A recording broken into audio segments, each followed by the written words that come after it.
हम बात करेंगे कि केसी और क्यूसी में क्या डिफरेंस होता है, इनकी वैल्यूज में किस तरह का डिफरेंस आता है किसी एक रिएक्शन में, एक रिवर्सिबल केमिकल रिएक्शन में। ठीक है, हम देख लेते हैं पहले कि केसी क्या होता है, क्यूसी क्या होता है, और इसी में हम लोगों को डिफरेंस भी मालूम हो जाएगा।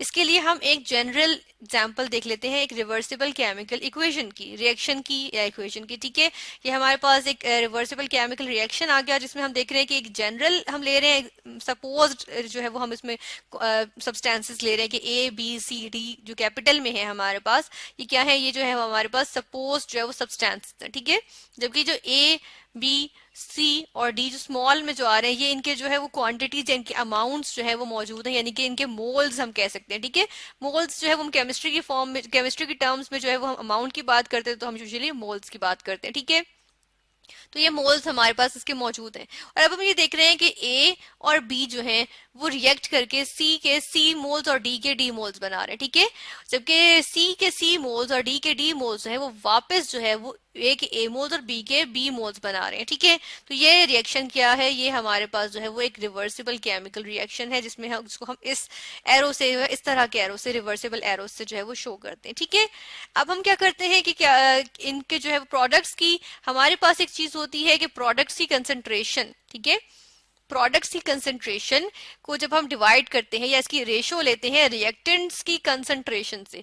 अब कंसंट्रेशन किस तरह मालूम कर रहे हैं, हम कहते हैं कि जो ये स्क्वायर ब्रैकेट्स हैं ये रिप्रेजेंट करती हैं कंसंट्रेशन को, और कंसंट्रेशन को हम किस यूनिट्स क्या होते हैं, कंसंट्रेशन के यूनिट्स यूजुअली होते हैं मोल्स। ठीक है, पर लीटर, लीटर कहते हैं या डेसीमीटर क्यूब कहते हैं। ठीक है, लीटर लिख देती हूँ, लीटर को हम जो है वो डेसीमीटर क्यूब भी कहते हैं। ठीक है, डीएम क्यूब। ठीक है, तो मोल्स पर लीटर या मोल्स पर डेसीमीटर क्यूब जो है वो कंसंट्रेशन के जो है वो यूनिट्स होते हैं, यानी कि कंसंट्रेशन को हम क्या कह सकते हैं कि एक लीटर में, ठीक है, सपोज एक लीटर में कितने मोल्स जो है वो या कितनी अमाउंट जो है वो मौजूद है।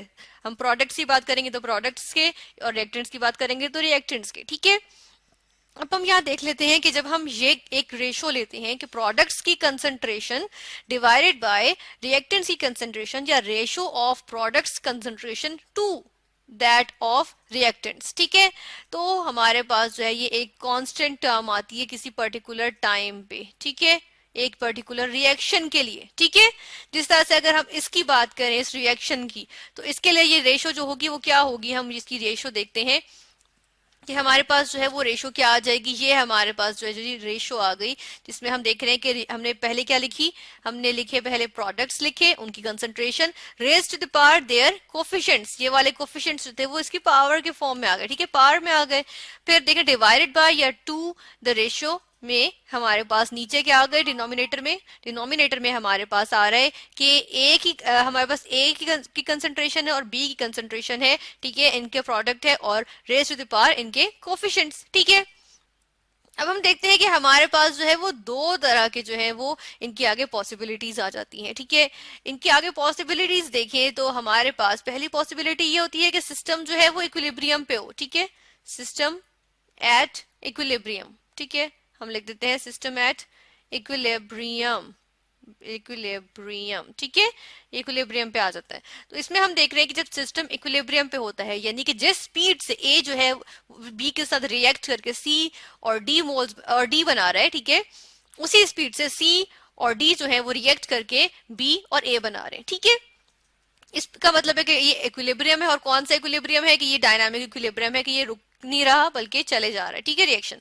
तो ऐसे इक्विलिब्रियम पे हम कहते हैं कि जो ये कांस्टेंट होगा इसको हम कौन सा कांस्टेंट कहते हैं, इसको हम कहते हैं कि ये कहलाता है इक्विलिब्रियम कांस्टेंट। क्योंकि इक्विलिब्रियम है ना, इसलिए हम कहते हैं कि कहलाता है इक्विलिब्रियम कांस्टेंट, और इसको हम कहते हैं केसी। ठीक है, केसी भी कहते हैं, या इसको जो है वो हम इक्विलिब्रियम कांस्टेंट के लिए के ई क्यू भी यूज करते हैं। ठीक है, और कहलाता क्या है, ये कहलाता है इक्विलिब्रियम कांस्टेंट। ठीक है, दूसरा हम जो है वो इसका देख लेते हैं कि एक और जो है वो हमारे पास कंडीशन, या एक और जो है वो हमारे पास जो फैक्टर आ जाता है कि जब सिस्टम इक्विलिब्रियम पे ना हो, सिस्टम नॉट एट इक्विलिब्रियम। ठीक है, मैं लिख रही हूँ नॉट एट इक्विलिब्रियम, यानी कि सिस्टम क्या है, सिस्टम जो है वो इक्विलिब्रियम पे नहीं है, ठीक है।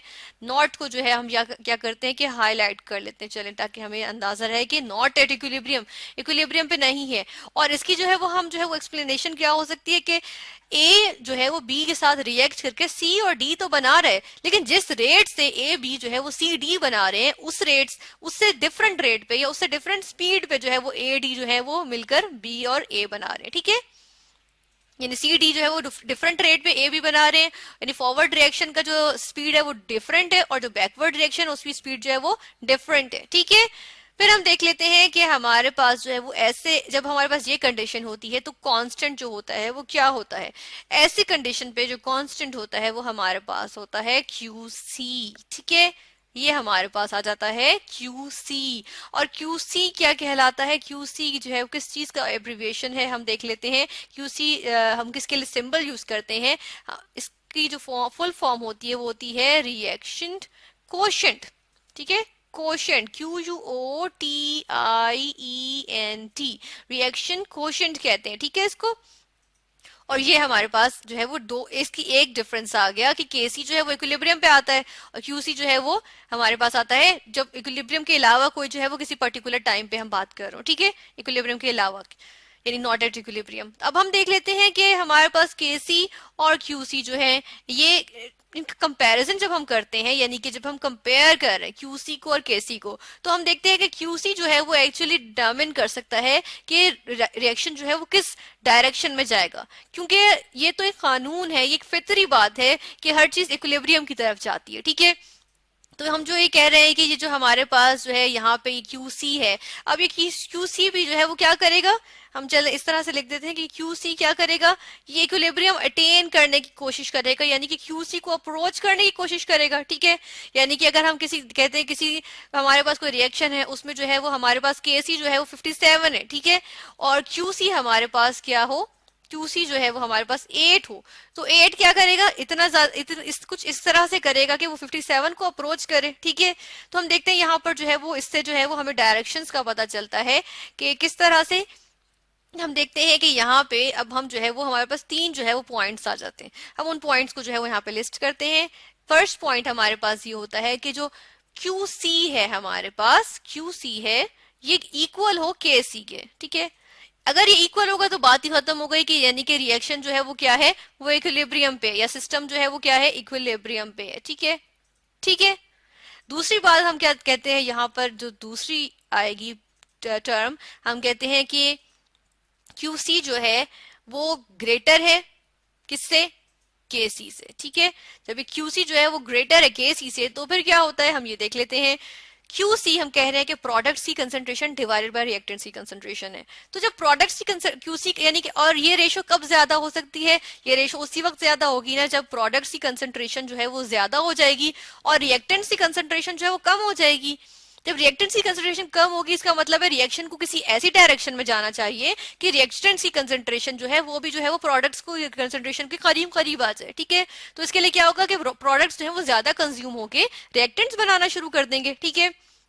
हम देखते हैं कि यहाँ पे क्या होगा, जो प्रोडक्ट्स है वो मतलब कि प्रोडक्ट्स जो है वो ज्यादातर वो रिएक्टेंट्स बनाएंगे क्योंकि रिएक्टेंट्स जो है वो कम है, तो इसलिए जो रिएक्शन है वो किस तरह जाएगा, रिएक्टेंट्स बनेंगे, प्रोडक्ट्स जो है वो ज्यादा ज्यादा प्रोडक्ट्स जो है वो रिएक्टेंट्स बनाएंगे और रिएक्टेंट्स जो है वो थोड़ा थोड़ा जो है वो प्रोडक्ट बनाएंगे। तो ऐसे मौके पे हम कहते हैं कि हम जो रिएक्शन है वो ज्यादा किस तरफ डायरेक्ट कर रहा है, इक्विलिब्रियम किस तरफ जा रहा है, वो जो है वो हम कहते हैं कि वो रिवर्स डायरेक्शन में जा रहा है, ठीक है। तो यहाँ पे क्या आ गया, रिवर्स रिएक्शन आ गया, ठीक है।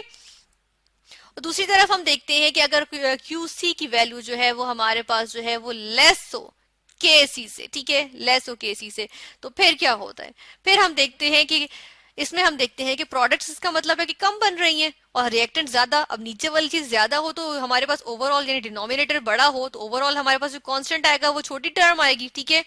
हम कहते हैं कि क्या हो रहा है कि जो रिएक्टेंट्स हैं वो ज्यादा हैं और प्रोडक्ट्स कम है, तो क्या होगा कि इक्विलिब्रियम अटेन करने के लिए क्या करेगा कि रिएक्शन फॉरवर्ड ज्यादा जाएगा, ठीक है।